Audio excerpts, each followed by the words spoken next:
Good morning, everyone, or good evening, wherever you are. Today, we will be discussing a book regarding the TFR or how the population impacts, or the how the population impact happens in China, or what are the impacts of population decline and the rising of a population in the Chinese context. Now,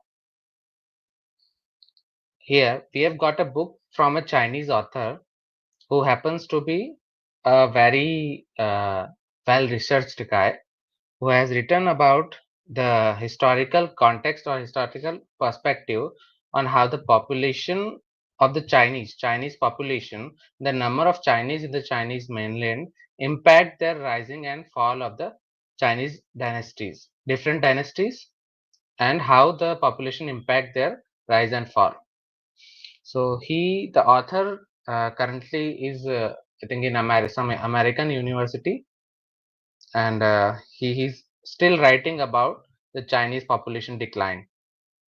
So we will be discussing that. Now we have got a guest here, Nina.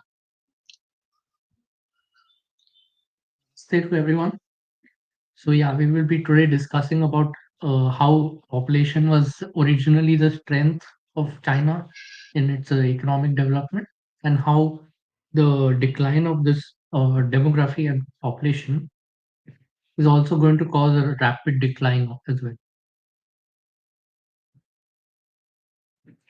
Shekhar, you can Yes, continue. thank you, Nina. Yes.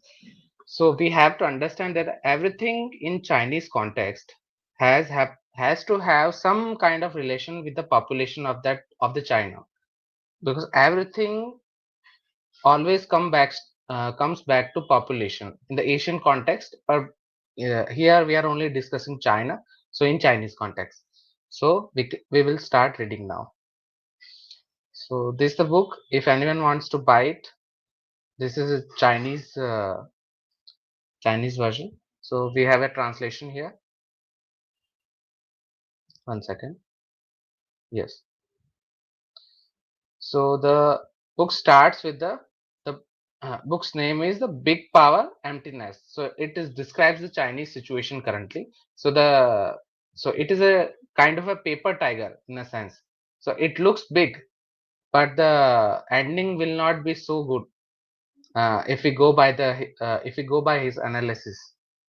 So initially the author talks about the impact of population and how it impacts the societies as in general term. Then he will come to the specifics of the Chinese context.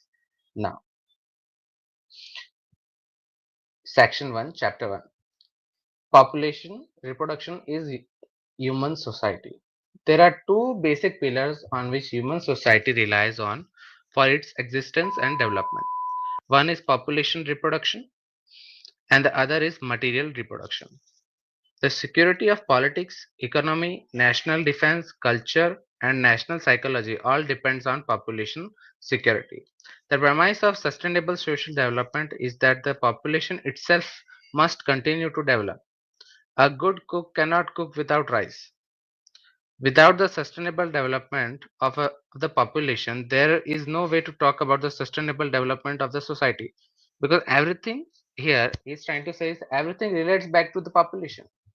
Because if you have a good amount of population, the economy will automatically rise after some time, even if you don't have a high human development in a sense. But the sheer quantity of the population will itself will have some kind of a growth, even if it is minuscule. And everything comes back to the population, in the sense that the more the population, the more the your cultural strength, because more people will follow your culture. And you can also introduce your culture through these uh, the quantity of your people. You can introduce this culture in other societies also. Now, to ensure that the population does not increase or decrease relative to the previous generation, in theory, a couple only needs to have two children. Yeah, this is your basic.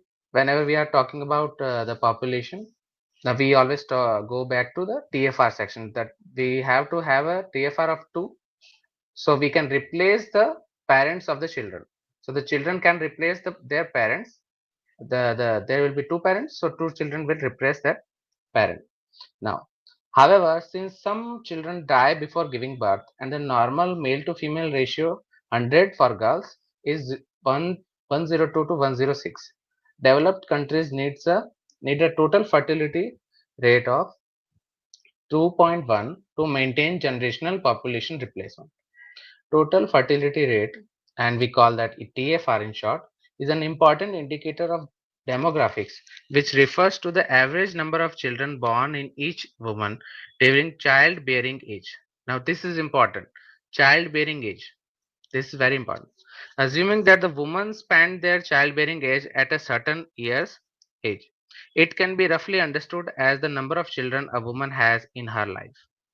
Now, the earlier you have children, the better it is for the woman, both in the health department. It will be safer for her if she have children around 20 to 25 rather than if she goes beyond 30. If the total fertility rate is higher than the replacement level, there will be population inflation pressure. If it is lower than the replacement level, there will be population decline in the future, usually a lag of 20 to 30 years. So the children that will be born today, they will have impact after 20 to 30 years. For example, the India's population today is not the result of some 5 years back. It is the result of 2000. In the 2000 phase, early 2000, the children born then are the ones that are living here. So that the children born at that time is the population we are considering as the population which is the, I think, the main population we have got here. Generational replacement level is affected by a variety of factors such as infant mortality rate, child mortality, child again and again, birth ratio, birth sex ratio, etc. In ancient times, due to the high premature death rate and short lifespan to ensure the generational change of population, each woman needed to have about 6 children on average. Due to the decrease in mortality rate, currently developed countries need women to have an average 2.1 children to maintain generational changes in population, while many developing countries need women to have an average of 2.5 to 3.3 children. This is he is quoting from I think this report. Now, Neener, any Yeah. comments? Yes. Um, Not really, but you can see as he has pointed out that as the economy and the healthcare systems progress, the infant mortality rates keep dropping further and further, and with that, you'll see overall that there'll be lesser and lesser children dead in childbirth and other things. Hmm. Okay. So, according to the United Nations World Population Outlook revised edition in 2010, the average infant mortality rate in developed countries was 6.4 percent or something, while the average infant mortality in developing countries was 50% and China was 22%. The mortality rate of girls under 5 years old in China was as high as 31%, which was far higher than the 7% of the developed countries. The mortality rate of the adolescents and the maternal mortality rates in China are also higher than those of the developed countries.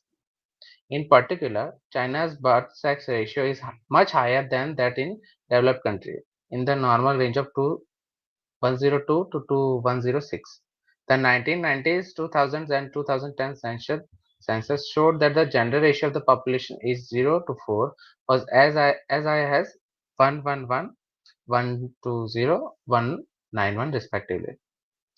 Considering China's deformed sex ratio and pre and childbearing age mortality rates, China's uh, rep- generational replacement level should be around 2.3 to not 2.1. So the rate the China needs is 2.3 rather than the normal 2.1 because of uh, the the disparity between your sex ratio there.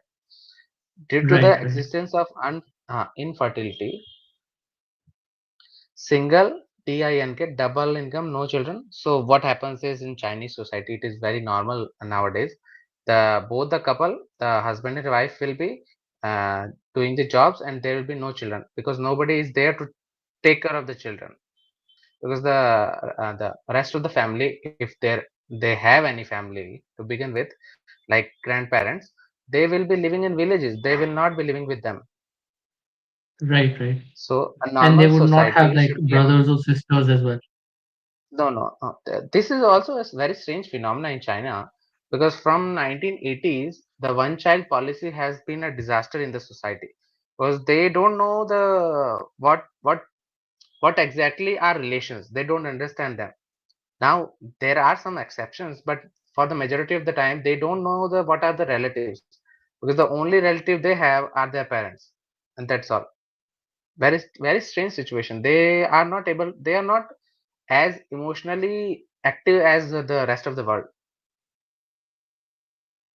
Right, right, Hmm. A normal society should be a mainstream family that has three children. Some families have two children, some families have four to or five children, and some families have only one children. If mainstream in the sense ki middle class families or the rich family, both of those, because those are the ones that will decide your the trends. If your rich families have more children, the middle class will follow them, and middle class the uh, middle class is very important for if the because most of the children comes from the middle class family that are able to sustain themselves. The poor will follow the example of middle class. So middle class and your rich families have to have some kind of a balance of children. So they have to have more than two children. Then only the hierarchy will be following them. Now, if mainstream families do not allow are willing to have or cannot afford to raise three children, it means that the country has lost its ability to develop sustainably. This is very important because nowadays, even in developed countries, the same situation is there. They are not able to sustain children. Even in I think Europe, this is the case. Yes, Nina. yes, yes. It becomes expensive as well in overall if you like capitalize on the whole system. So, for example, things like if you don't have family, you'd be sent to daycare, right? That becomes Yes. a cost. And in Chinese society, it's like a little bit like Indian society where aside from school, they do a lot of tuition and all that as well. That they always think about the cost and all. Hmm. Even the societal structure is very different in the Western context. So the whatever the children need, they have to buy it from somewhere else. It is like the materialism is at peak there. Everything has to be bought, like your diapers. They have to be bought. It's not like you can reuse your like we had. They Yeah, cannot like develop the clothes. reusable diapers. They have to be one use diaper, so they have to buy again and again. This is like the materialism is quite quite had gone quite high out there.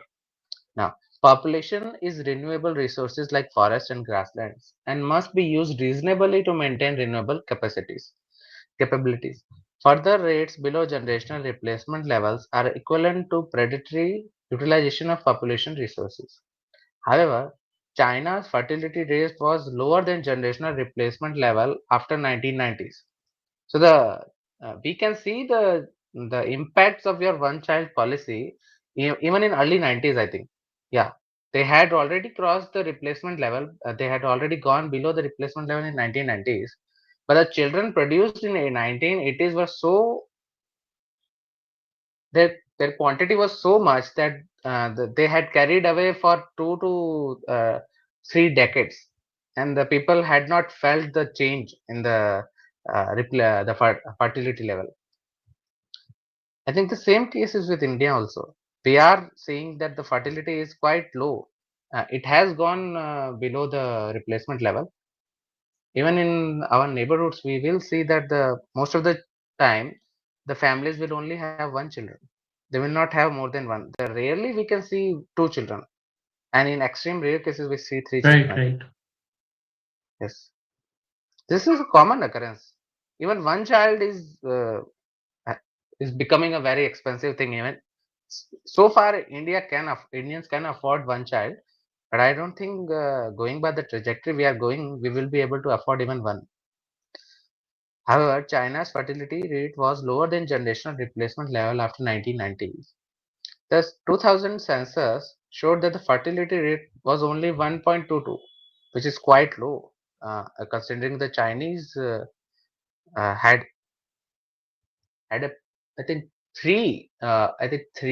They had a TFR of 3, I think, in 1980s. Till 1980s, they had a TFR of 3, I think, close to 3.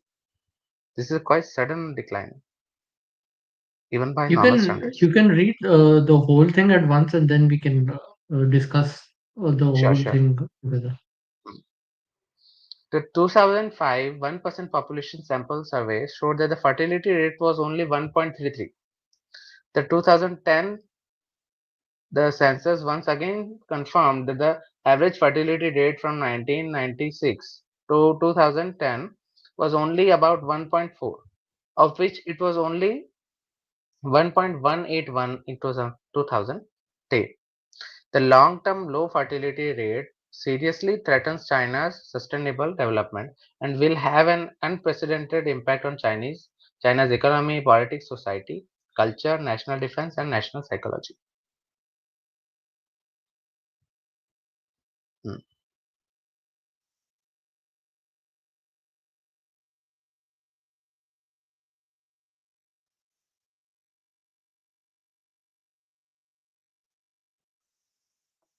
Is this the second chapter?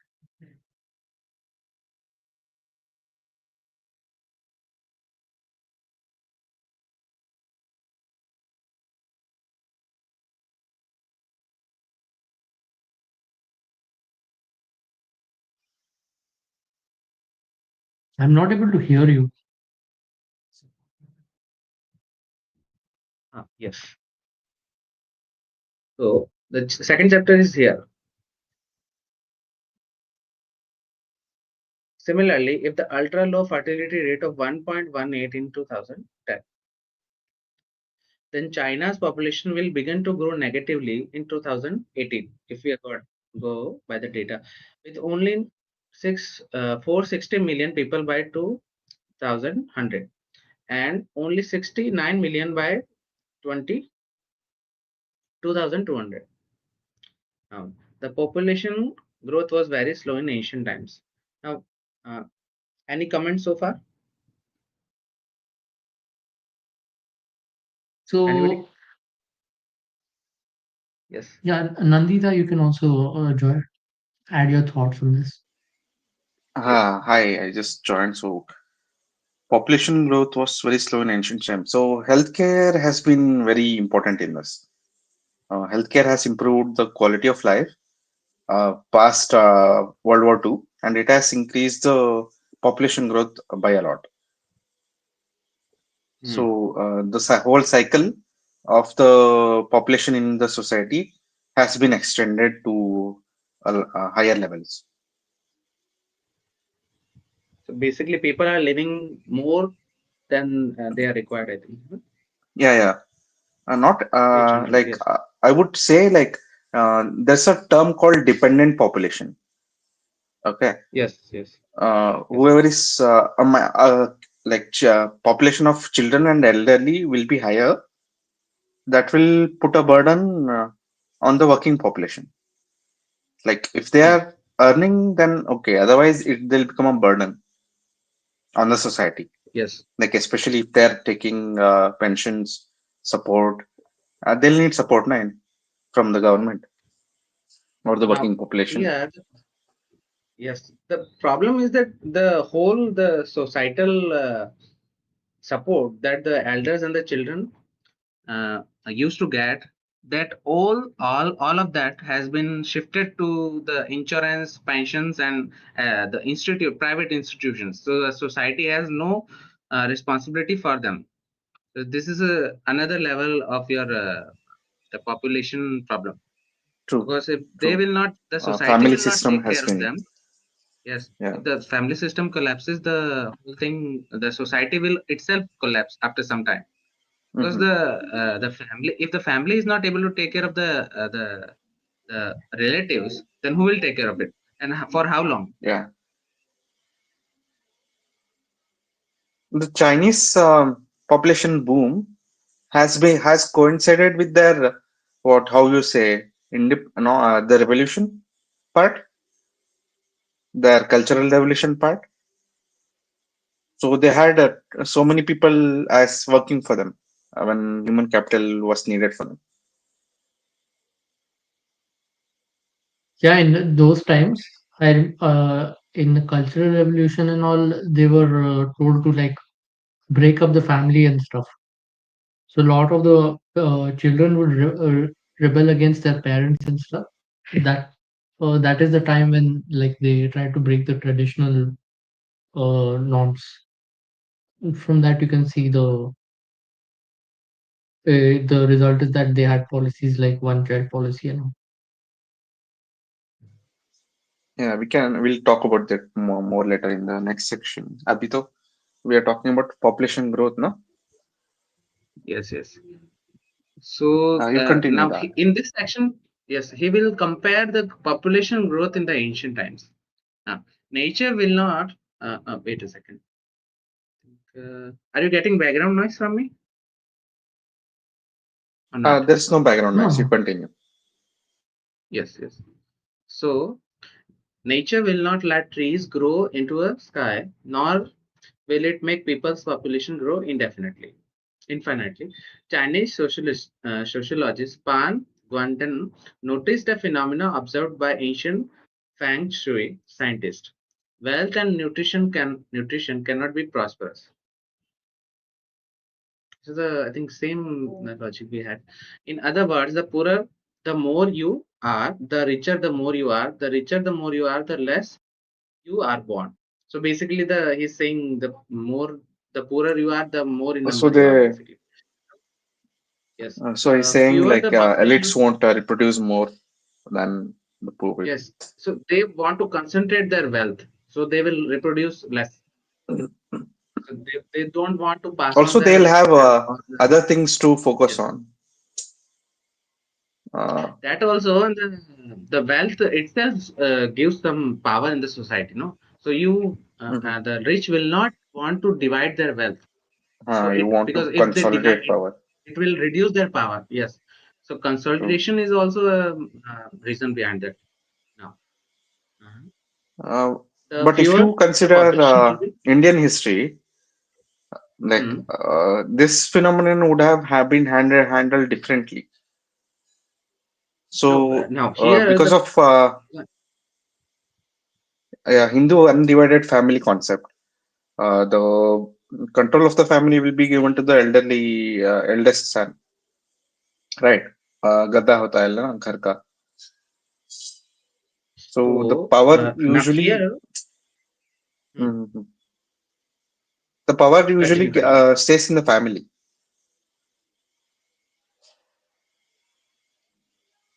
True, true. You Now continue. Chinese doesn't function like that. the unique thing with the Indian thing was that the more the more the more family members you have, the more your power will be. So, like they will insert Yeah, themselves yeah. in different kinds of different power structures to increase their power. Okay. Now, Indian Indian families structure, tend it to diversify their portfolio when they have more kids. yes, they want options. So in other Yeah, yeah. societies, they want to consolidate because they don't want to risk that. So basically, what happens is Indian society want to minimize the risk in other way. They want so we want to minimize the risk by diversification. They want to minimize the risk by consolidation. Mhm. Now. Mhm. In China, rural fertility rates with lower living standards are always higher than those with the living higher living standards. Worldwide, fertility rates in wealthy developed countries are gradually declining, while populations in poor developing countries are growing rapidly.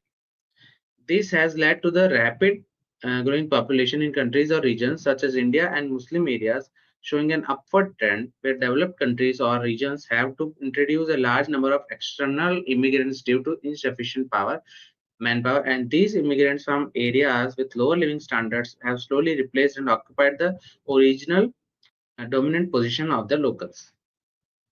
Now, it seems that there is an invisible hand that is regulating the population, and through this increase and decrease, it promotes the flow of social classes, the fall and rise of civilization.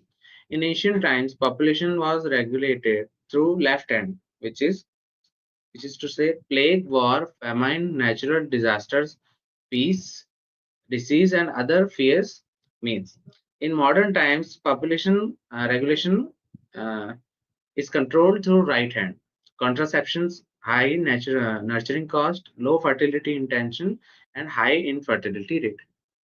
In ancient times, productivity was He forgot to backward, food mention sources. working hours. Like working hours have No, reduced.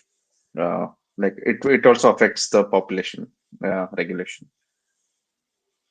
Like both, if both the parents are yes, working, they'll have less time for nurturing kids. yes, it is also a reason. So, in ancient times, productivity was backward, food sources were limited, living conditions were harsh, lifespan was short, and humans were reproductively very slow. Were reproductive very slowly. Countless tribes have become extinct one after another.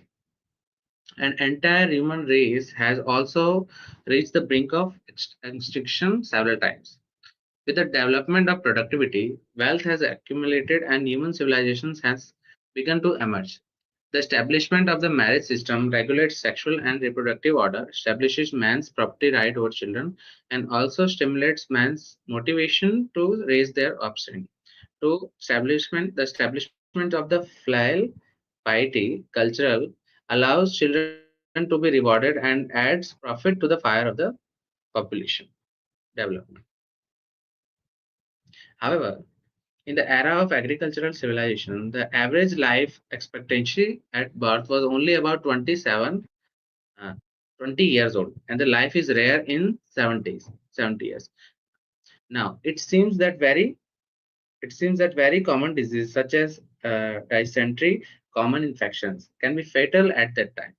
Now, fractures that only require simple surgery may lead to a complete loss of labor at that time. Emperor Kangxi had a total of 21 princesses, gave birth to 55 children, and only 31 children survived to adulthood.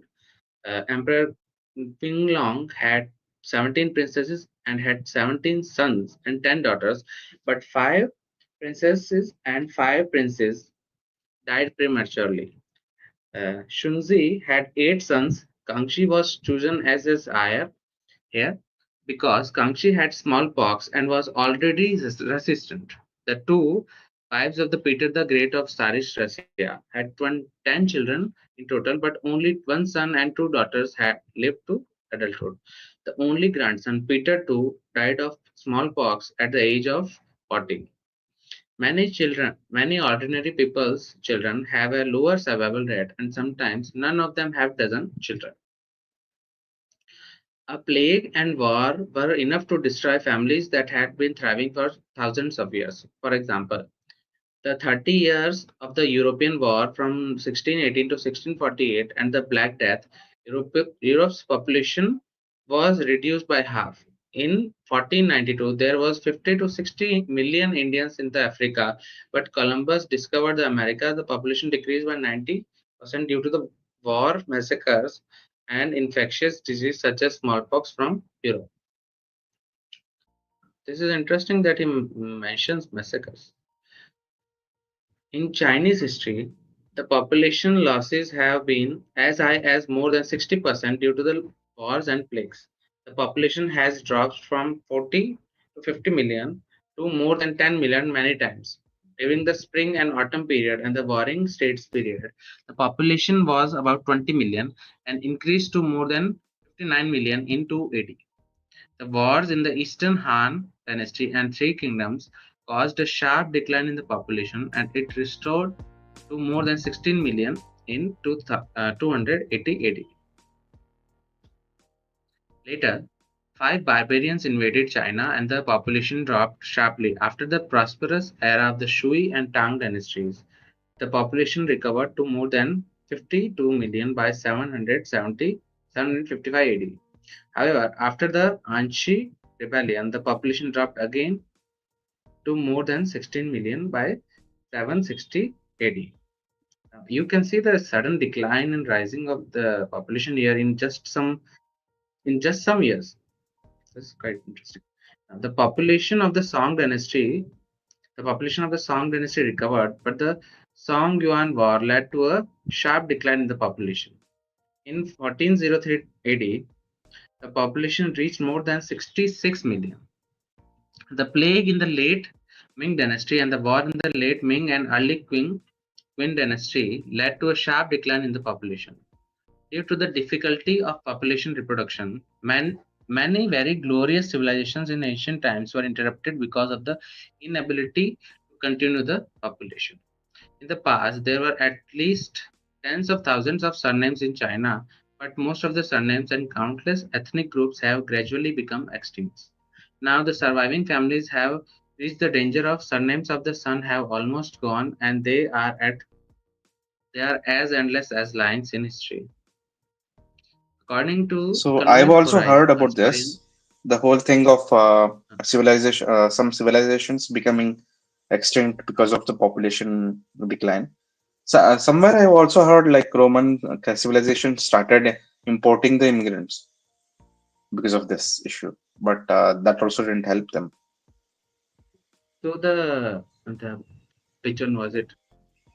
The one Yeah, the one in the that was based in Western the Roman Turkey, Empire, the Western the Roman Turkey Empire. one, Indian Turkey one. Oh, that's the Eastern one, right? Uh, Eastern which Roman Empire. one was it? No, no, the Eastern before that, the Mitras or which one was it? Ottoman, The horse one, right? Step. Hittites. where we have which one? Hittites. No, no, no, Indian one. Hittites, the where we have found that horse manual. Which Kushanas. one? The one? Kushanas.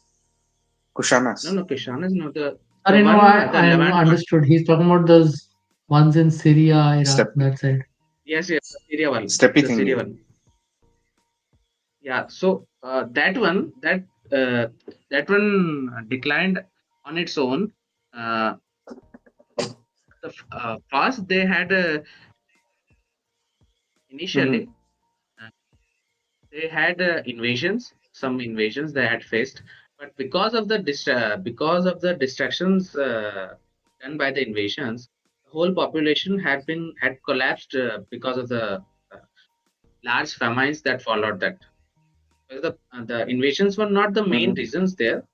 The famines Mm-hmm. that came after, but practically collapsed the civilizations there. The Hittite one, the Mitanni one, the Mitannis, and the other one, uh,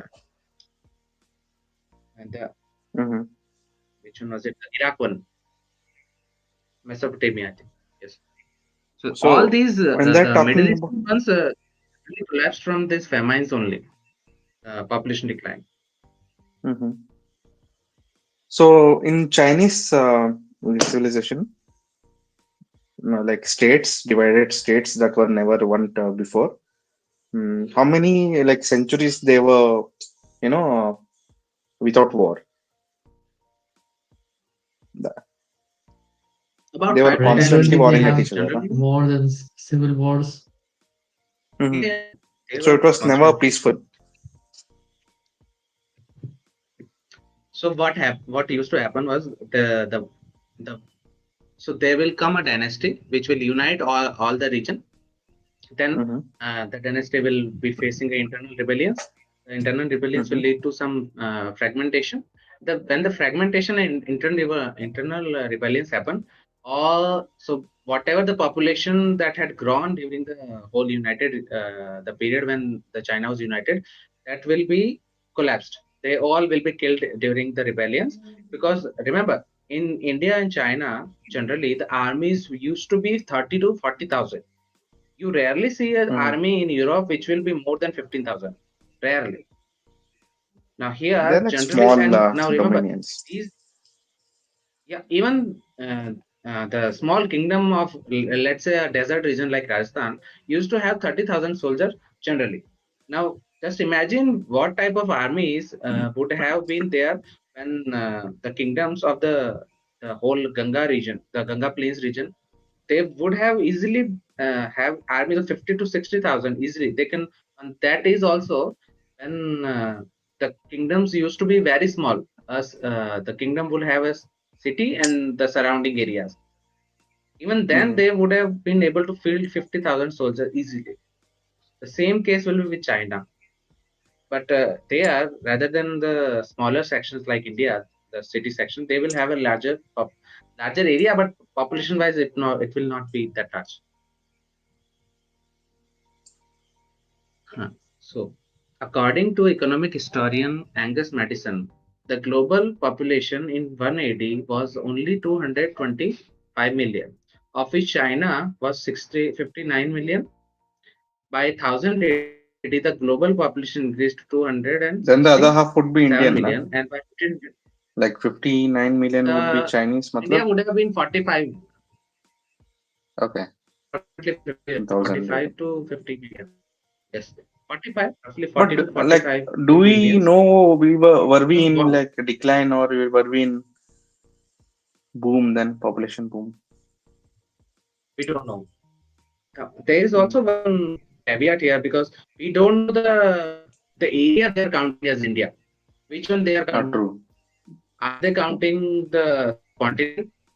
Are they counting Hmm. Afghanistan in it? Are they counting Khorasan region, the Khotan region, which is the Xinjiang, the Tibetan, and the Hmm. Myanmar? Which part they are counting as India? We don't know. So there is that Yeah. problem also. By 1500, it only increased to 434 million. The sparse population has not formed a scale advantage or density advantage. Technological progress is very slow, and there is no major change in the quality of life. Based on the 1990 international dollar, the global per capita in 180, 1080, and 1500 AD was only for 67, uh, for 467, 45 billion, and 56 billion, respectively. I think 46 billion or something that is. Yes, 46, Uh, 46.17 while you read this, let billion. me just take out that document because it might have references to India. Yeah, thank you. Yes. Uh, Now we have got chapter 1, section 3, modern population explosion. Only after 1500 years did the world population begin to grow rapidly, from 440 million in 1500 to 56 million in 1600. So this all comes after the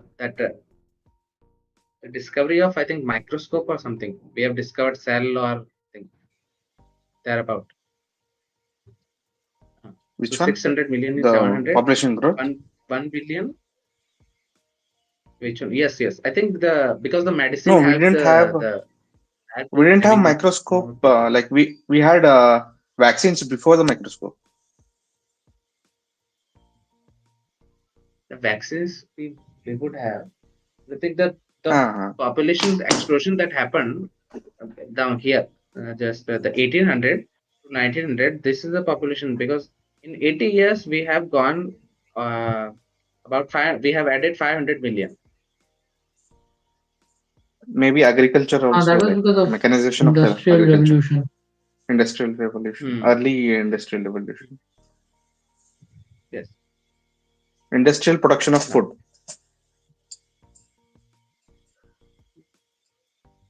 was there industrial production of food in 1800? Yeah, yeah. What were they 1820, producing? they had started. Like they had started the potatoes. Okay, okay. One potatoes, second. and the industrial production of bread has like they started in Europe because they couldn't grow anything in winter, no?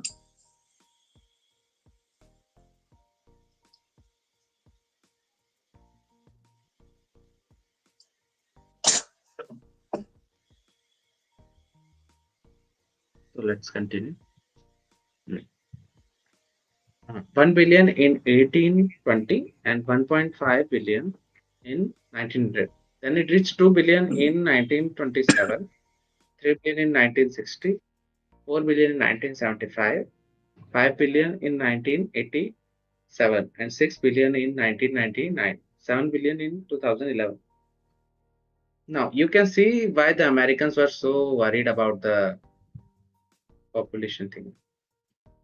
In just the span of 20 to 30 years, we had added to 2 billion people, 3 billion people, basically. Now, what caused the modern population explosion? First, food growth. Second, life expectancy is extended. Columbus discovered the Americas in 1496, 92, which promoted the high yield crops widely cultivated for thousands of years to the world. Nearly 30 species of American crops introduced include corn, potato, sweet potato, jackfruit, cassava, pumpkin, peanuts, sunflowers, peppers, tomatoes, beans, lima beans, western apples, pineapples, shore, guava, pears, cashew nuts, cocoa, American ginseng, papaya, and upland cotton.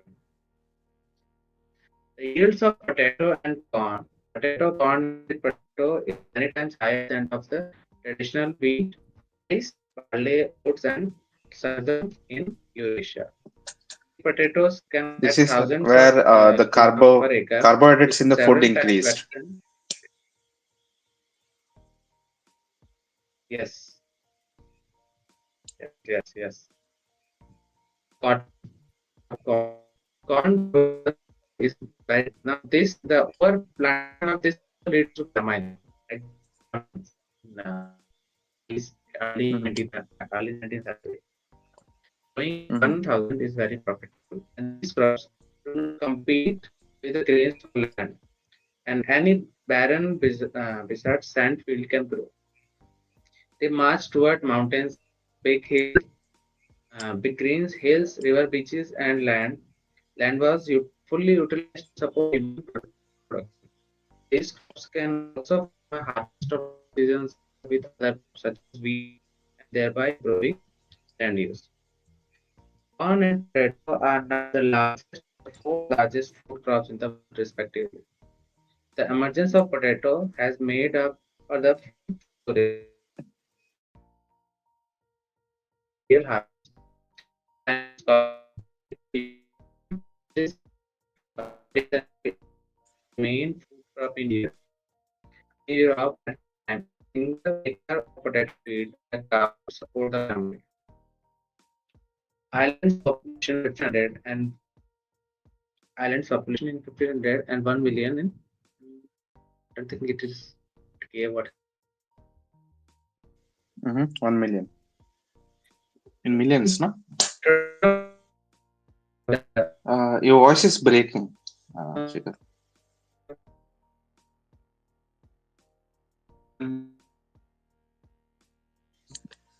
Your voice is breaking. I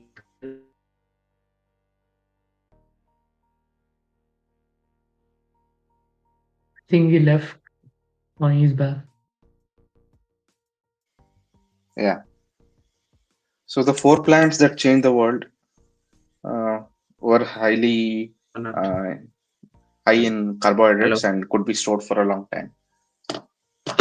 Hello, आवाज Shikhar. आ रही है Yeah, think network problem yeah. so there will be the population in Ireland has rapidly increased to 1.93 million in 1700 7.1 million in 1820 and 8.5 million in 1850 From 1845 to 1847, a sudden plant blight spread across Ireland. The potato production was greatly reduced. In just 2 years, more than 1 million people died of hunger, and the disease caused millions of Irish people to move to England, North America, or Australia. It is estimated that between 1845 and 1925, about 5 million Irish immigrated to the United States. According to US Census Bureau in 1990, there were 37.73 million Irish Scottish mixed race population of 5.62 million. Several US presidents are Irish. Now we have got some names: Jackson, McKinley, Kennedy, Nixon, Reagan, Clinton. According to Canadian demographic data, the Canadian Irish population in 2006 was 4.35 million. Australia and New Zealand have millions of Irish. In 2010, Ireland still had a population of 4.48 million. That is to say, in 1600, the 1 million Irish people now have 40 to 50 million descendants. In addition to American crops, the synthesis and the promotion of fertilizers have also greatly increased grain production. Nitrogen, phosphorus, and potassium are the three elements of fertilizer. In 1838, British Squire Ross used sulfuric acid to treat phosphorus ores to make phosphorus fertilizers, becoming the world's first chemical fertilizer. In 1840, German scientist chemist Lichtman, Lichtman published the book Application of Chemistry in Agriculture and uh, uh, Philosophy, yeah, Psychology, Physiology, which established the theory of nutrition and return of plant minerals, laying the theoretical foundation for the invention and the application of chemical fertilizers. Lee Bixby also invented potassium fertilizer in 1950. Modern population explosion. Next section. Any comments?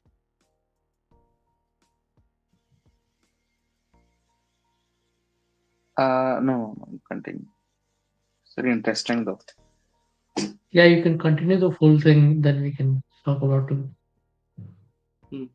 Unlike the phosphorus and potassium that can be recycled from the soil, nitrogen is mainly synthesized from the air by replenishing it with rainwater, and partly relies on nitrogen fixation by rhizobacteria, a legume crop. Before nine, Before the 20th century, the source of nitrogen fertilizer needed for crops was very limited. At that time, the nitrogen fertilizer used in agriculture mainly came from byproducts of organic matter such as human and animal manure.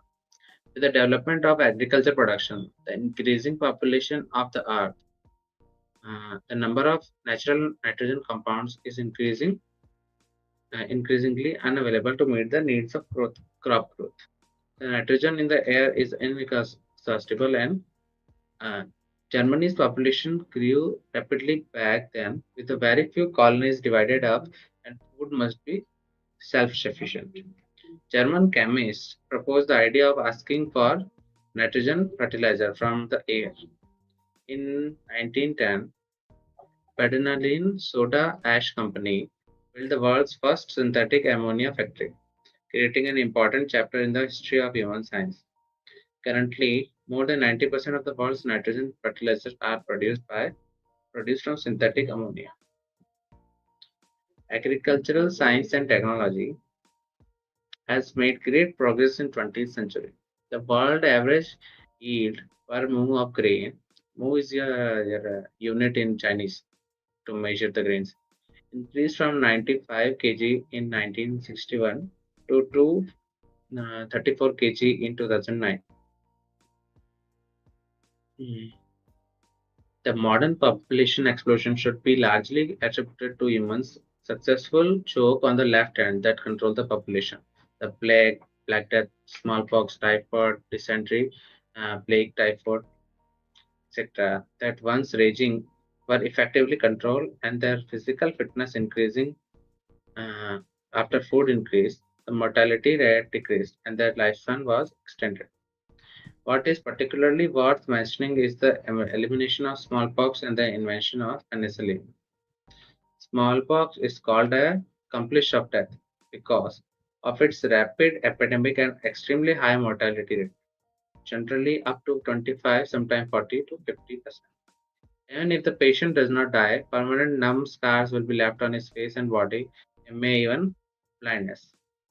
In 1796, British doctor Edward Jenner invented vaccination for smallpox. By 1801, the terminology for vaccination of vaccinated vaccination had been promoted in many European countries and was introduced to China in the mid 19th century.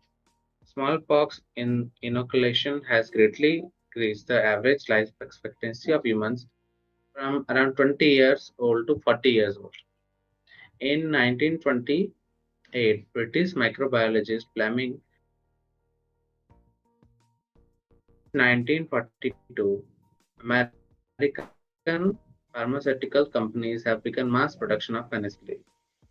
The emergence of antibiotics represented by penicillin have saved countless patients infected by the bacteria. The average life expectancy of humans have been extended from 40 to 60 years.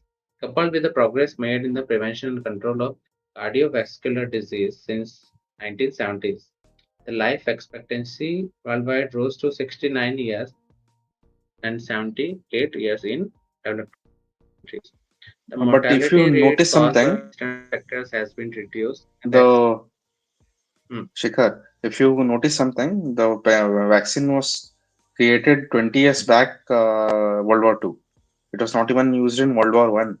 It was only mass produced after World War Two.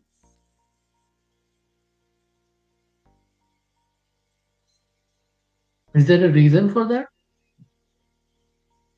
I mean, America was involved in World War Two more than the first one. Okay, okay.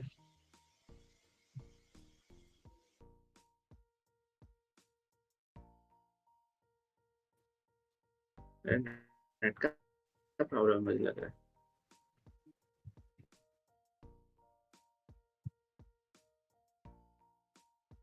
मैं अगर मेरा live जो आवाज बाहर नहीं आए तो बता देना मैं Sure, sure, वापस sure. तुम पढ़ो. ट्रांजिशन कर लूंगा हाँ हाँ. The document isn't visible yet. mortality rates caused नहीं by दिख रहा है अब. external Hmm. factors Voice is breaking. Reason करता है Shekhar?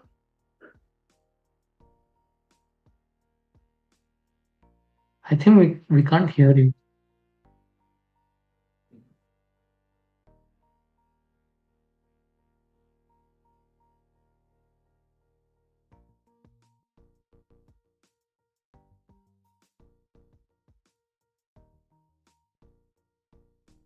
अब ठीक है हेलो हेलो हाँ, अब आ Yeah, रहा है. yeah.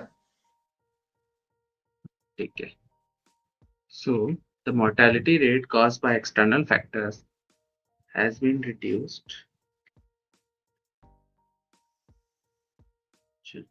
ठीक है Hmm. And the extension of lifespan now depends more on the human being. If cancer and cardiovascular and cerebrovascular diseases that determine life span can be overcome, then the average lifespan of human being can be extended. But considering the law of cell division, most scientists believe that we are slowly approaching the limit of human longevity. The United Nations predict the average lifespan at birth worldwide will be extended to 81 years by 2100. If medical services are too focused on prolonging life, it will inevitably conflict with the medical services used to quickly restore their labor capacity, and it will reduce the ability to raise children, aggravate the crisis of aging. American crops to the Qing dynasty. According to the official information, China's population during the Ming dynasty was once exceeded 66 million. However, the drought in the late Ming Dynasty led to several droughts and the grain production decreased. Famine, plague, peasant uprisings, and the population declined sharply in the Ming and the Qing wars. Hmm. The population grew rapidly in the early Qing dynasty. The Qing ruler dynasty rulers paid great attention to the population reproduction and proposed the population idea that those who govern the country focus on the land, on the people of the land. And wealth is not enough to be happy, but more people are happy. Kangxi attached great importance to grain production and personally cultivated new early mature rice seeds, promoted continuous crop double season rice in the south, and promoted rice planting to the north of the Great Wall. According to volume 43 of the records of the saint ancestor of the Qing dynasty, Emperor Kangxi also ordered that was strictly prohibited to abandon babies. Anyone who is poor and cannot raise children by the people, or who is pregnant with the owner of the wet nurse and abandons his son, will be good at ensuring that he long term care. Those who abandon or do not raise are strictly prohibited. Kangxi invested huge amount of money to control the Yellow River and which was cleared to manage the canal. Over the 30 years, he achieved great results in the agriculture by Qing dynasty also adopted a series of policies to Your voice attract is breaking land again a bit. for trade.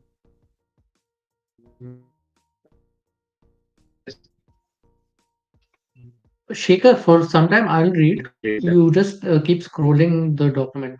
All right.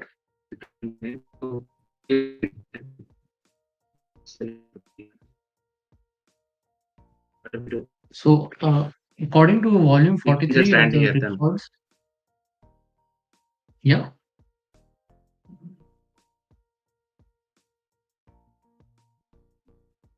Any comments?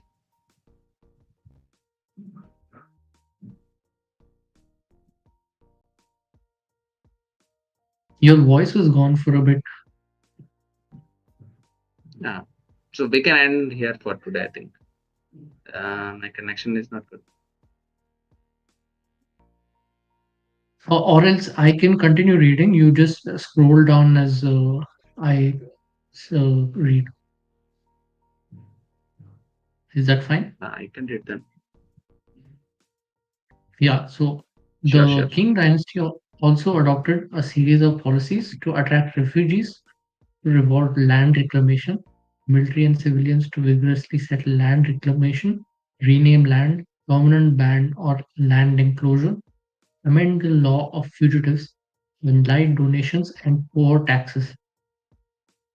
In the 51st year of Kangxi of the Qing dynasty, 1712 AD, the tax amount was fixed according to the number reported in various places last year, and then the population will be bred and the tax will never be increased.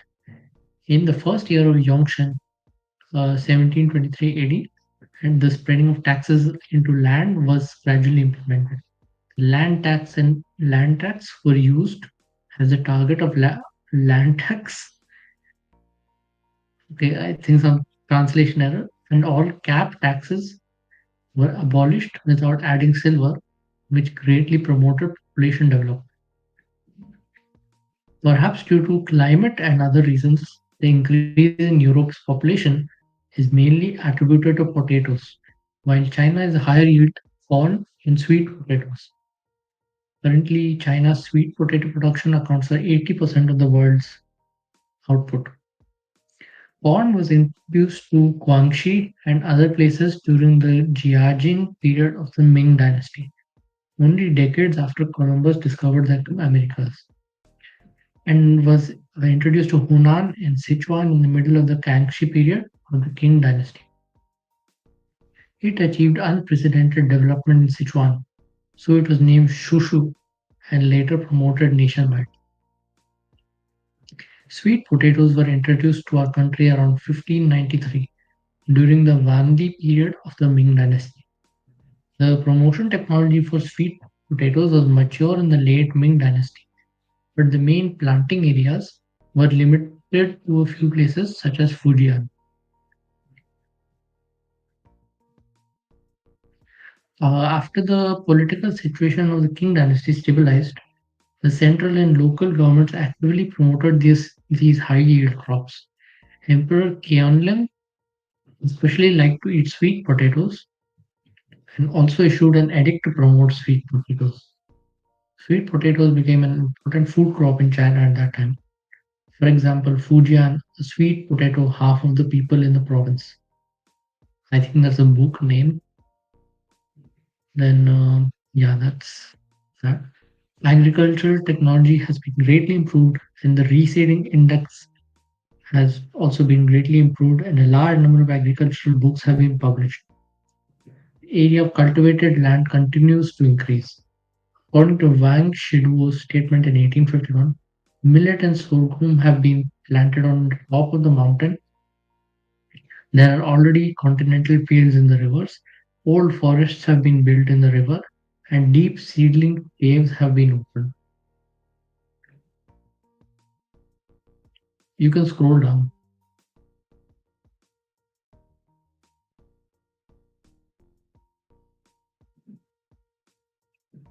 Yeah, so did Nandi or Aryan invader have any thoughts on this?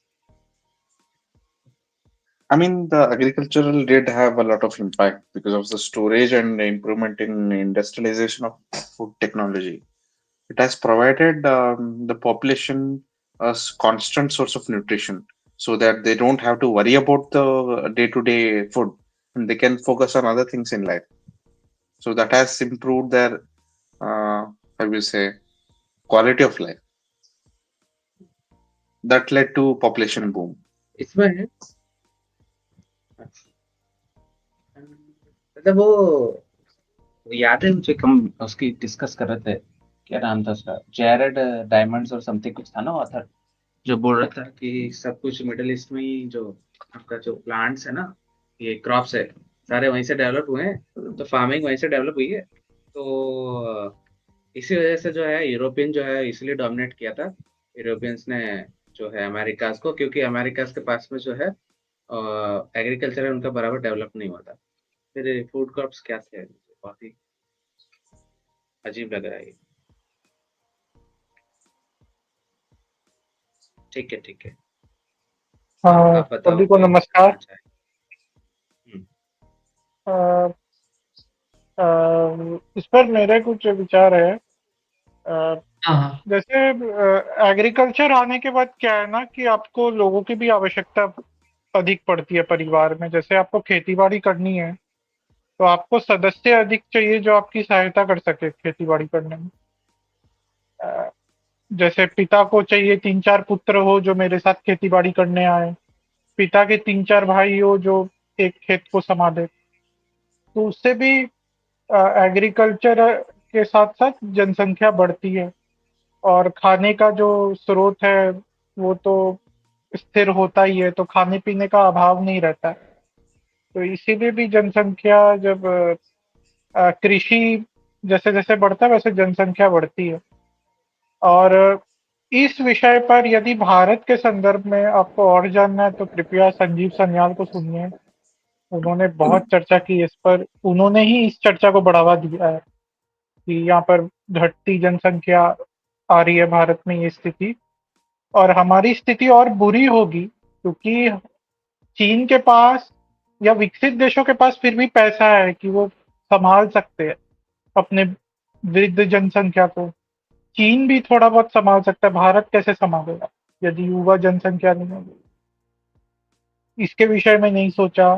फिर एक संजीव सन्याल ने बहुत अच्छी बात की थी कि भारत में ये जो कन्या भ्रूण हत्या होती है, फीमेल फीटिसाइड, इसको कैसे उकसाया गया कुछ विदेशी संचालित एनजीओ द्वारा और इस पर उन्होंने एक पुस्तक का भी नाम लिखा है जिसका नाम है अननेचुरल सिलेक्शन। मैंने कमेंट पे भी पोस्ट किया था, आप देख सकते हैं। अननेचुरल सिलेक्शन कोई महिला ऑथर ने लिखा कि कैसे बहुत ही चरणबद्ध रूप से, बहुत ही प्रक्रियाबद्ध रूप से ऐसी नीतियां भारत में, ऐसे टेक्नोलॉजीज लाए गए भारत में जो जेंडर डिटर्मिनेशन को सहज बनाए, जिससे फीमेल फीटिसाइड की प्रवृत्ति बढ़े। तो वो भी किया गया है। और मैं एक और बात कहने वाला था, आप लोग अपने विचार रख सकते हैं, मैं थोड़ी देर में सोच के आपको बताता हूँ। मेरे मन में और एक बात।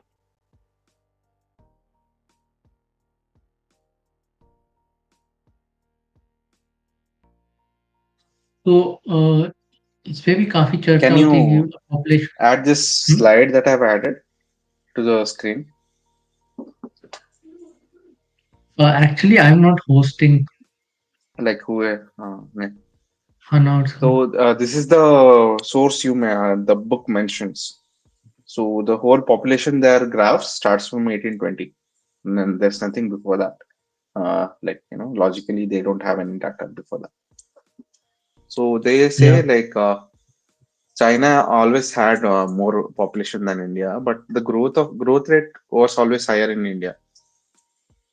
But when you compare this GDP of the same population, per capita GDP of India would always be higher. Let me go to the per capita GDP. So in 1820 to 1870, China's per capita GDP dropped, while India's per capita GDP increased in early 1900s. It was Yeah. almost like 545, and here everything changed. Almost 700 reached till when they were declining. So this is still 1947. They were still in the 562, but their population was still booming compared to us, and their GDP was going down. Per capita GDP was also down. But once we got the independence, our per capita GDP was still going faster, but the rate was less than what China did. China's per capita GDP increased at a higher level, like exponential level, I would say, because by the Yeah, you can see 1970s when we they were almost reached equal.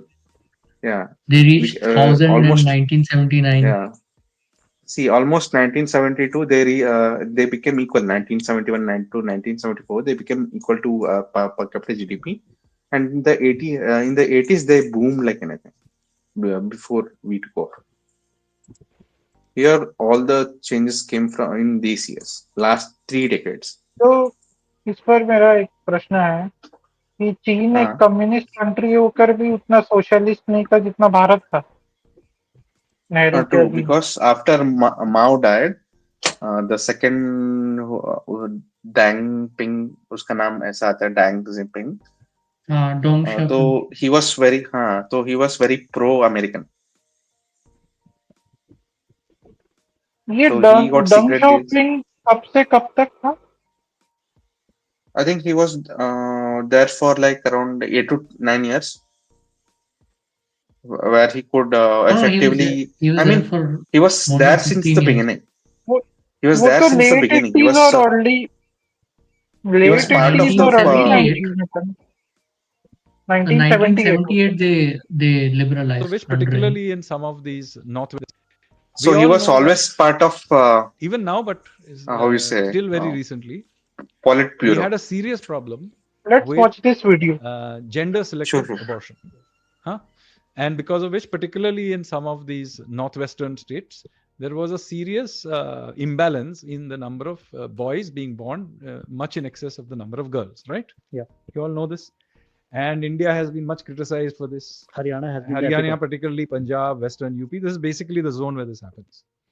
And basically, we are told this is because of our inborn cultural patriarchy, evil Indian customs, etc. Now, let me tell you the actual origin of this. Back in the 1960s, 50s, and 60s, there were a series of articles in Western journals talking about how non-white populations were growing very fast, and then they would overwhelm the world. So it was purely, I mean, quite offensively racist. They didn't realize we would read them today, but they are quite blatant about the fact that their main problem is that non-white populations are growing very fast. So it was decided by various departments of that time, geopolitical powers of that time, that something had to be done about this, because otherwise the world would be taken over by these brown and looking people. So a huge effort was done. Let us intervene in these countries to have population control. So how were they going to do this? So they decided that, look, the number of men does not actually matter. It is the number of women that matters, because they are you can have only one man and you can still have population growth if the number of women are there. So therefore, we need to do something about reducing the number of girls being born. So here came the thought that what you can do is to weaponize son preference in traditional societies. Now, all traditional societies have son preference, nothing new. Even the West, before they developed, had a preference for sons, which is, they are needed for work, they are needed for war, and so on. So there is a son preference. But it's quite different from what happened next. So basically, they came to India and they sold this idea to the Indian authorities in the late 60s and 70s. Of course, in the emergency, you had Nazbandi, etc. But the thing in which they really focused was something quite different. They basically, these whole bunch of these Rockefeller, Ford, even some UN agencies were involved in this, and they basically imported with their funding ultrasound machines. And they basically said that, look, this is great. Why don't you allow parents to actually choose their child? So now you're weaponizing a son preference, and they know why they're doing this. Yeah. Then the first several thousand of these sex selection abortions happened in AIMS. The doctors who carried out those operations with full support from these international agencies, they are still alive. And this is all well documented. And then in the late 70s and early 80s, they began to spread this message. So they began to, these so-called these NGOs got into their cars. In those days, SUVs were quite rare. So they were the only people who used to have these large SUVs, and the white-colored SUVs from Lodi Road. They drove out in different directions. And if you then look at where the gender imbalances were the worst, after that, in the 80s, 90s, and so on, they would go it was in those along those highways leading out of Lodi Road. Now, all of this is very well documented. There's a book called Unnatural Selection by Pulitzer-winning journalist called Mara Wesenthal. You can get her book on Amazon. All of this is well documented, that this whole sex selection operation was funded by these agencies in India. And these ultrasounds were brought in, the doctors were trained, the operations actually happened in AIMS. And when it began to cause this imbalance in birth, who was blamed? Indian culture. Okay. And then the same agencies now have entire departments telling us how, we should have better XYZ for women. So what did they manage to do? They were, first of all, manipulating our population. They were creating a market for their ultrasound machines. So the same thing happens when you...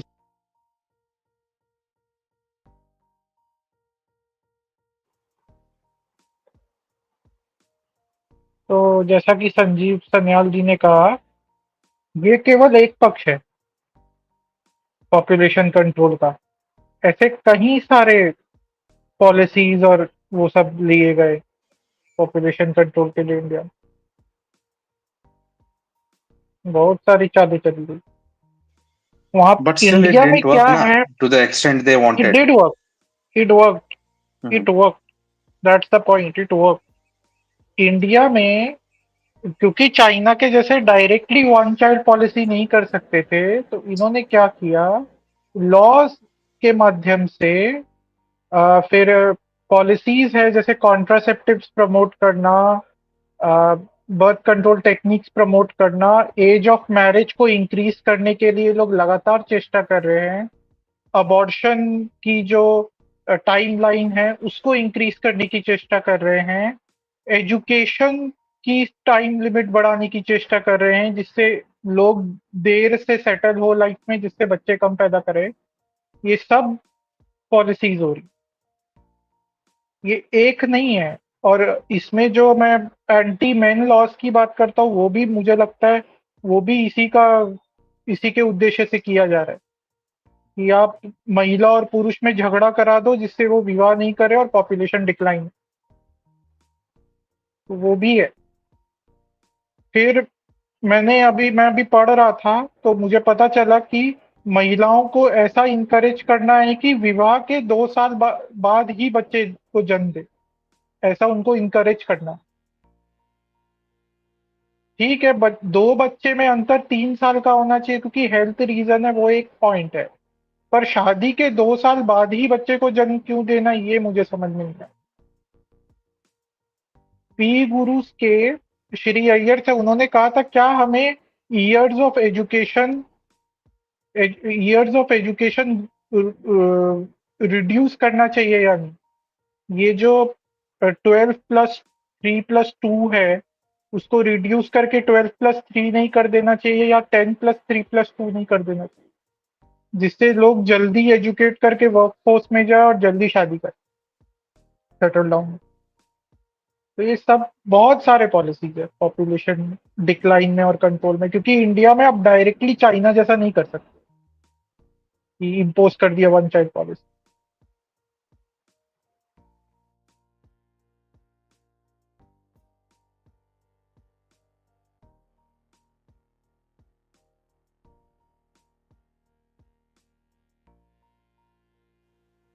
Am I audible? Anybody wants to see Yes, what's going on in Chinese social media right now?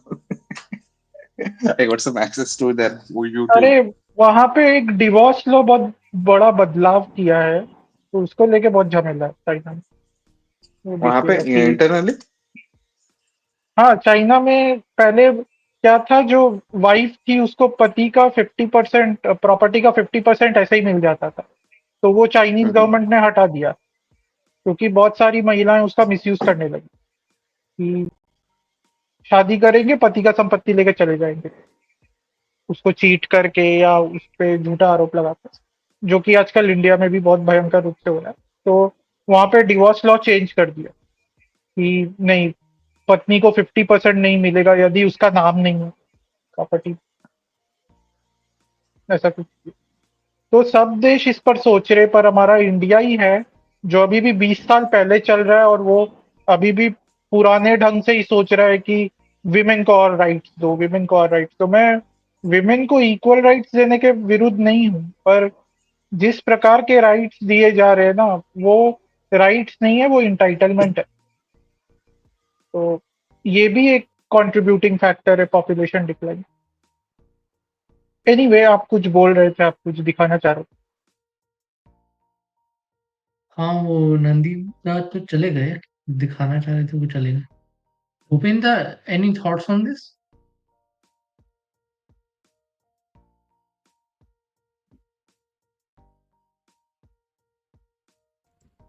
Yeah, hi, Neelav.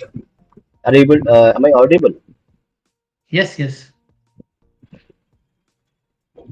Uh, yes. So I think we got to know a lot of other things today because I think these aims, experiment, and other things were not too many people known about it. So I think we all should appreciate RNA invaders information regarding this. So this is something important. And yes, so but I wanted to discuss something more, and that is something all you can discuss. So maybe I not have time to do that today. Uh, that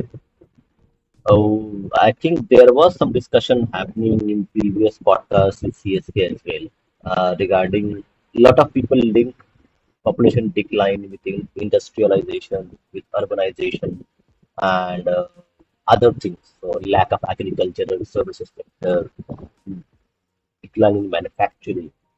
But that data is very scanty, and that data itself is not very like satisfactory in terms of finding out the primary two or three or five reasons where the population decline is happening actually. So, and there are now a lot of studies are there on the social structure, breakdown of social structure, the family structure, uh, people's perception towards family, how and also individualism, rise of individualism post World War II. So it's a complicated issue. We cannot say that okay, this is the there are multiple factors which contribute to this, but one of the most important factors which are actually missed is the factor of families, the joint family or the traditional conservative family structure on which the society was built upon till the advent of post Second World War industrial things which Yeah, happened. So I think those, and now there is a research which is going on around. So if you see, uh, and it's if you see, correct, there are millions people died in Second World War, and countries had to import labor from outside to actually get their countries rebuilt. So from that perspective, and I think people would have heard of the name of Francis Fukuyama. Francis Fukuyama was, I think, he was a sociologist. I might be wrong, and he coined the term "the end of history," where the Second World War, yeah, yeah. Industrial Revolution created a kind of a After end of ultimate, Cold War, he called it end of history because only America will and America and American liberalism will rule. That was his exactly, idea. exactly. So if you see from that perspective, that and the correct this overpopulation kind of thing was something which really gained momentum in terms of policies, decisions, and how it happened. It happened after Second World War, post liberalization thing. So there are a lot of things which are there. So which are there on the policy front, and it has doesn't have a lot of relationship with lack of food or any other aspect of like it was a kind of a narrative. Like if you see the Uh, kind of movies were made post Second World War regarding population, uh, there is not a lot of basis on that part. Yes, may I add something here? A small yeah, point. yeah, mm, One thing is that this leftist idea of any social structure being oppressive, especially family being oppressive and patriarchal, this idea was heavily promoted. That marriage is patriarchal and oppressive, family is oppressive, आपको सारे बंधनों से मुक्ति पाना है, आपके माता पिता आप पर अत्याचार कर रहे हैं, आपको अपने सपने पूरे नहीं करने दे रहे, ये सब क्या है? परिवार को तोड़ने के हथकंडे अपनाना है। तो ये एक पॉइंट है और परिवार के बिना बच्चे नहीं पल सकते। सबसे बड़ी बात है कि अभी क्या इनकरेज किया जा रहा है इंडिविजुअलिज्म के नाम पर कि आप अपनी मनमानी कीजिए। तो आप सब अब यदि मनमानी करेंगे तो बच्चे कैसे पलेंगे? आप त्याग जब तक नहीं करेंगे बच्चे के हित के लिए या बड़े परिवार के हित के लिए तब तक बच्चे नहीं पल सकते। और आजकल लोग अपने बूढ़ा बूढ़े माता-पिता के साथ भी नहीं रहना चाहते। तो बहुत बार दादा-दादी लोग भी बच्चे को बड़ा करने में बहुत बड़ी भूमिका निभाते थे, तो वो भी एक बहुत बड़ा इश्यू है। और एक बात जिस पे मैं सबका ध्यान आकर्षित करना चाहता हूँ कि विचार करें कि इज़राइल ने अपने फर्टिलिटी रेट्स कैसे ऊपर रखे, एक डेवलप्ड कंट्री होने के बाद। अब हो सकता है लोग बोले कि छोटा देश है, उसका मॉडल स्केल करना पॉसिबल नहीं है। फिर भी उसका मॉडल क्या है जो वो पूरे विश्व में इकलौता एक्सेप्शन है? ये तो हम सोचे, ये हमें सोचना चाहिए कि छोटे देशों में भी कोई देश नहीं है जो इजरायली पॉपुलेशन जितना हो और डेवलप्ड हो उसके जितना, जिसका पॉपुलेशन मतलब जिसका फर्टिलिटी रेट इजराइल जैसा है। कोई देश नहीं डेवलप कंट्रीज में, छोटा हो या बड़ा, तो तो ये इजराइल का कैसे फर्टिलिटी रेट हाई? उन्होंने क्या इसराइल वाले पॉलिसीज के अपनाई? आर्ग्यूमेंट है कि जो उनके बस ऑर्थोडॉक्स कम्युनिटी का फर्टिलिटी रेट ज्यादा है और बाकी का कम है। नहीं नहीं, ये सच नहीं है। अमेरिकन सेक्युलर कंट्री कम्युनिटी जो है, अमेरिका में जो सेक्युलर कम्युनिटी है, उस उसमें जितना फर्टिलिटी रेट्स है और इजराइल का जो सेक्युलर कम्युनिटी है उसमें जितना फर्टिलिटी रेट्स है उसमें भी डिफरेंस है। इनफैक्ट जो इजराइल में सेक्युलर कम्युनिटी है, मतलब सेक्युलर जो लोग हैं, जो लोग रिलीजियस नहीं है, उनमें भी फर्टिलिटी रेट्स 2 है। जबकि दूसरे देशों में जो सेक्युलर या एथिस्ट टाइप की मानसिकता के लोग होते हैं उसमें 1.2 1.1 ऐसा चलेगा। तो उसमें भी अंतर है इजराइल। तो ऐसा नहीं है कि खाली ऑर्थोडॉक्स कम्युनिटी के कारण, उनमें बच्चों को जन्म देने की मानसिकता ज्यादा है।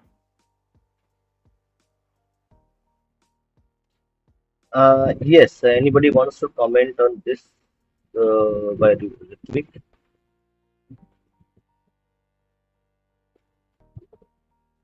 इस पे तो वो है कि क्लैन स्ट्रक्चर जो था वो क्रिश्चियनिटी ने डिस्ट्रॉय किया था यूरोप में। तो उस टाइम से ही कोई क्लैंस या ट्राइबल स्ट्रक्चर था नहीं काफी टाइम से। Uh, yeah, but I don't think there is a lot of argument ke okay, only American money is going to sustain the Israeli population. That is a misnomer. I think Uh, this income factor in population increase or decrease is lesser than some of the policies, because गरीब देशों में जनसंख्या ज्यादा गति से बढ़ रही और धनी देशों में अधिक गति से घट रही है। तो पैसे से यदि पॉपुलेशन बढ़ता है तो फिर पैसे वाले देशों में ही क्यों प्रजनन दर कम है? तो ये क्या पैसे के कारण हो रहा है? मैं पूरी तरह इससे सहमत नहीं हूँ। yeah, correct. It is like but if money was a primary factor, okay, because of money, population is increasing, then other countries have lots of money. See, the European countries have the one of the best social security structure in the whole world. So you get everything, but still the population is declining. So it somewhere down the line, it has to do with the social structure, uh, individualism being promoted, and also in terms of metaphysical desire. So what is called by Rene Girard, uh, Yeah, I that think it has to do something with social sciences. What kind of social sciences are being taken? Sorry, Mhm, maybe I cut mhm. you off. No. You can speak, but the thing is, the metaphysical desire which is there and the narrative created. Correct. What you see today is that there has been a promotion via cinema, via TV, via talks, and everybody talking about too many people is bad. So when you are grow up on this kind of propaganda being fed to you from child itself, so you will not even think about uh, having babies as a society itself. But there are actually experiments which show okay, if you live in a community, example would be correct. Nina, correct. We have the Mormons. Nina, Mormons. Mormons, yeah, in Mormon, Yeah. US. So the Mormon community in US have they almost have 10 to 10 9 10 kids family, and They used to the have kids, multiple wives also, like polygamy. yeah, multiple wives as well, polygamy as well, and the children were raised by the whole community itself. Yeah, So yeah. that is how. Correct. So, and in general also, if you even if you go back 50 years ago, okay, the children were raised by the community, not by the parents, actually. So even if you see in 60s Kolkata, right, you had the pada, and within the pada, all the kids, every neighbor in that pada would would tell the kid what to do, help the kids, okay, learn Ah, something. If they are doing bad things, they would be scolded by an unknown person, but he would be their neighbor. So generally, overall in society, kids were the responsibility of the greater society. It was not Yeah, okay. Parar Kaku Kakima. That was Exactly. very common. Correct.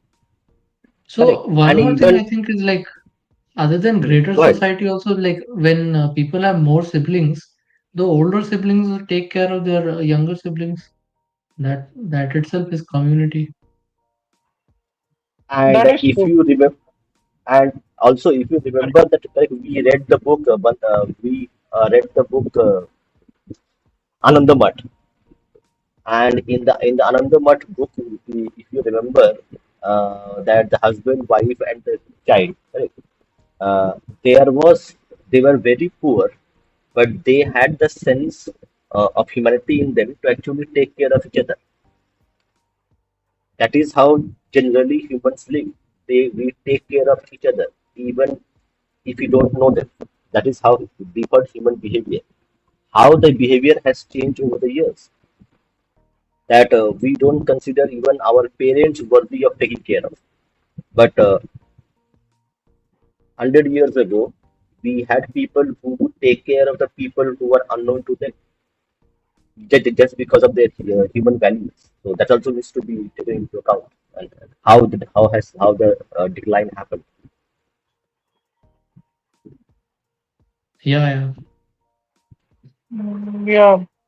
I mean, a lot has to do with this ideology being promoted that parents are oppressive, that parents control you, and the fact that they took care of you and raised you, it was their responsibility, so you don't have to reciprocate or be grateful to them, or you don't have to take care of them when they are old.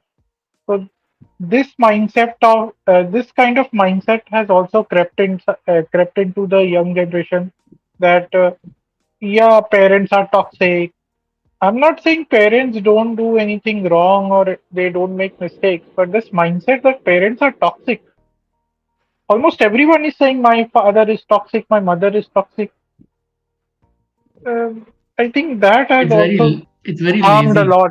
Uh, It's very lazy actually.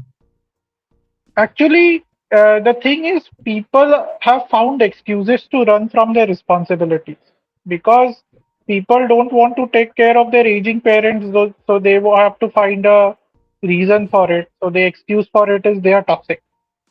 Simple. So that is one thing. So all these things are happening, and it's creating more fissures within the family. Plus, this uh, uh, excessive emphasis on privacy and individualism. That is, I want to keep things private. Now, yes, privacy is important, but too much of privacy breaks human connection. जैसे हमारे भारत में और America में आपको अंतर मिलेगा कि हम किसी भी नए व्यक्ति से अनजान व्यक्ति से मिलते हैं ना भारत में, तो हम सबसे पहले क्या पूछते हैं, आपके परिवार में कौन कौन है, आपके माता पिता ठीक है या नहीं, आपके बच्चे पत्नी सब स्वस्थ है या नहीं। हमारे बात करने का ढंग ही है कि हम परिवार के इर्द गिर्द प्रश्न पूछते हैं। अब अमेरिका में या पश्चिमी देश में आप ये प्रश्न पूछेंगे तो उसको बोला जाएगा इन्वेजन ऑफ प्राइवेसी। तो आपका ह्यूमन बॉन्डिंग भी नहीं होता क्योंकि आप कोई भावनाओं से जुड़े हुए प्रश्न ही नहीं कर सकते जो पारिवारिक हो, जो आपकी आत्मीयता बढ़ाए। तो ये भी बहुत बड़ा इशू लगता है मुझे तो, जो मनुष्य को मनुष्य से काट रहा है क्योंकि भावना ही नहीं जुड़ रही। तो एक ये जो एक्सेसिव इम्फेसिस ऑन प्राइवेसी है ना, कि अरे मेरा सीक्रेट किसी को पता नहीं चलना चाहिए, तो आप कनेक्ट कैसे करेंगे यदि इतने प्राइवेसी में आप घुस जाएंगे? ये भी है। Okay, I think we do not have a lot of questions for today, so we can wrap up. So, Nina, you can close the session if everything is all done. Yeah. So yeah, today's discussion was mainly about Chinese population and how its decline will cause a change in society and stuff. And we also discussed related issues like decline in our society and how, for example, narratives were set to cause a decline, like how Sanjeev Sanyal was pointing out, and so on. So yeah, that was today's discussion, and we can close it off at this. Okay, so thank you. I think tomorrow again you have one meeting session for the review. So yeah, Nina, go ahead. You can close the session for the day. Yeah. So namaste to everyone. Jai Shri Ram.